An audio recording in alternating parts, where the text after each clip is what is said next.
You play your third straight division opponents in a row. Do you see that as a challenge, or do you see it more of a welcome opportunity for the Broncos? It is well, as much as I hate the is what it is. I mean, that's what it is. It happened. I think it happens in other times. I mean, you play your division opponent twice, so I mean, those 6 games are in the schedule. Last year we played 3 division opponents in the first 5 games. This year 3 in the first 3 games, and it's the most important game because it's the next game. And guys have been attacking it. Had a really good week of practice, and very confident that it's a big, huge game for Denver as well. I'm sure their preparation has been great, and it'll be 2 opposing wills meeting on Sunday, 2 opposing forces, and excited, can't wait. How is Dayon doing with his illness? I'm still working through it. Some of it, and just get him to practice today.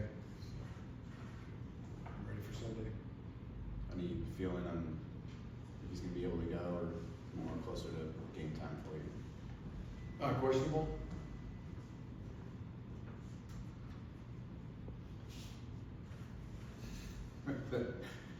Will Dissly, Uh-huh. He's going to miss the game with the knee injuries. Just obviously there are a couple options. Mm-hmm. Guys that have been inactive between Tucker and Arande. Who do you feel like has a shot to be active? What are you sort of looking for as far as replacing Will in the active roster?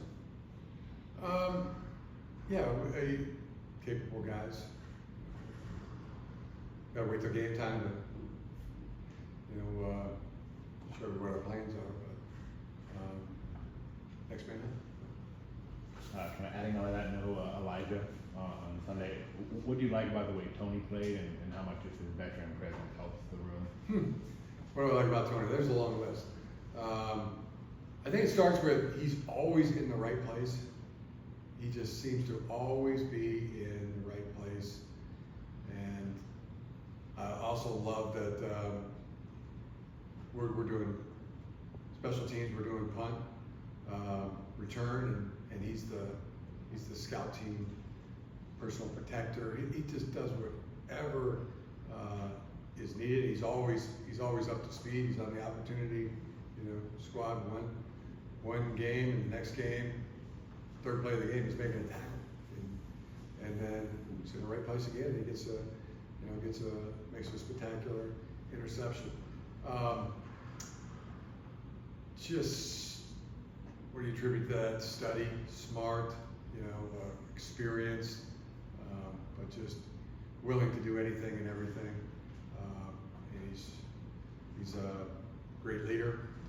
Long list of things I like about Tony Jefferson. Real football player. Can you imagine retiring and then coming back after a year layoff, making the club, and then being here a second year? Yeah. It's I can't imagine it. I thought I wanted to do that myself, but didn't. I had a whole plan when I was coaching at USD to, in the spring, go play arena football in the spring and coach the team in the fall, but never did it. Might not have been good enough.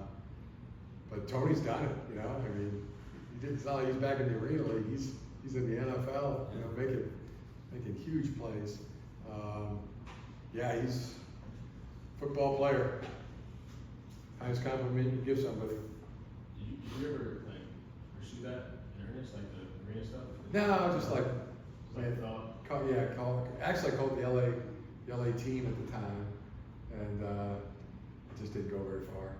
What they said, we don't want you. No, I don't even know that. I don't even know I got a call back. Actually, Who'd you call? I can't remember. It was sometime it just came into my head. It's just one of those things you wake up, 3:30 in the morning, epiphany. By golly, I think I can play. I think I can still play. I think I can still got 2 more years in it, and I can still coach USD in the fall, and then play up with the LA Arena team in the spring. And then, I don't know what exactly, I can't remember exactly what happened, just got into spring ball and the recruiting and then just kind of just, there was too much work to do with coaching. And they might have called me back actually, I can't remember, you know, like, I just kind of just dropped it, you know, I was full speed on the coaching at that time. As a lifelong football guy, like how I can't say that they really wanted me either, but I mean, there was, I thought there was interest. Okay, enough of that. well, just to add on to that, just as a lifelong football guy, like how much does that linger after you retire? Like I can still play, or I can still go, or I'm gonna maybe give it a go again. Like how long did that last for like you? I mean, obviously you talked about the Arena League, but just even the NFL. Yeah, I think that's. It seems like 2 more years. I mean, I think most people think they got 2 more years in. In fact, I told you that story about my dad, right? When me and my brother asked my dad when you know it's time to retire from coaching. Coach as long as you can, and then coach for 2 more years. Yeah. My delivery is not as good as yours. No, yeah, You can do it your again. delivery is not good at all. So, my brother and I, it's like about 5 years ago, my brother and I were talking to my dad, and we're like, Dad, hey, when do you know it's time to stop coaching? When should we, you know, when should we retire? And my dad said, you coach as long as you possibly can until you cannot do one more script, you can't walk out on the field for one more practice or do one more game plan. That's when you know you should coach for 2 more years. Much better, man. That's much better. When you get to that point, give it 2 more years. I gotta work on my delivery. Mine's not there.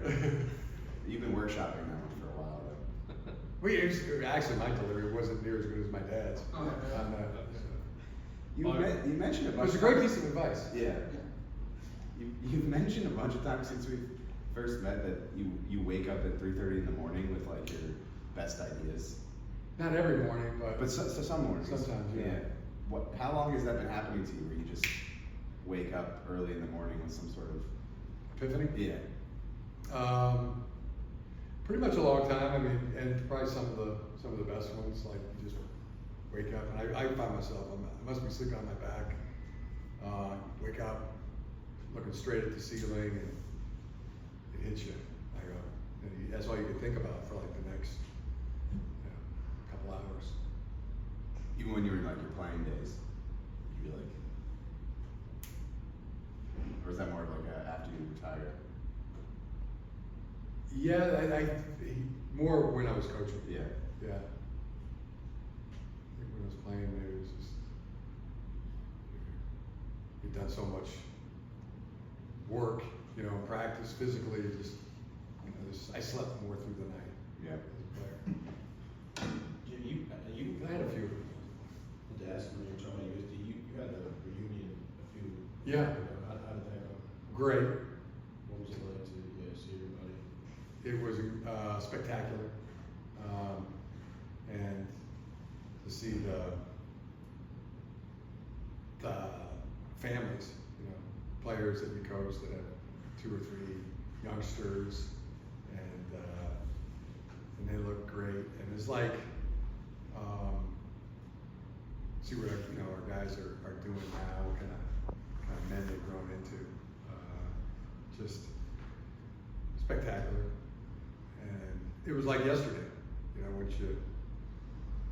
once you're back talking, telling the stories, and every person had a story. I mean, I could look at every single person that I met, and just a story, experience came rushing back. You know, it's like beloved sons, you know, doing great things. You have a favorite memory from that time? Favorite? One that sticks out to you the most? Or?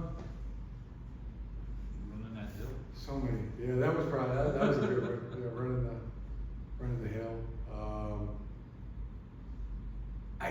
It'd be like every one of them, each person's, you know, individual story or my experience with them would be would be my favorite. Kind of like that, you know, with your own kids at home. You know, it's like, who's your favorite? Well, I really don't have. I mean, I actually love you each 100%. You know, it's I know it doesn't add up, but you know, love's a funny thing that way. It still can.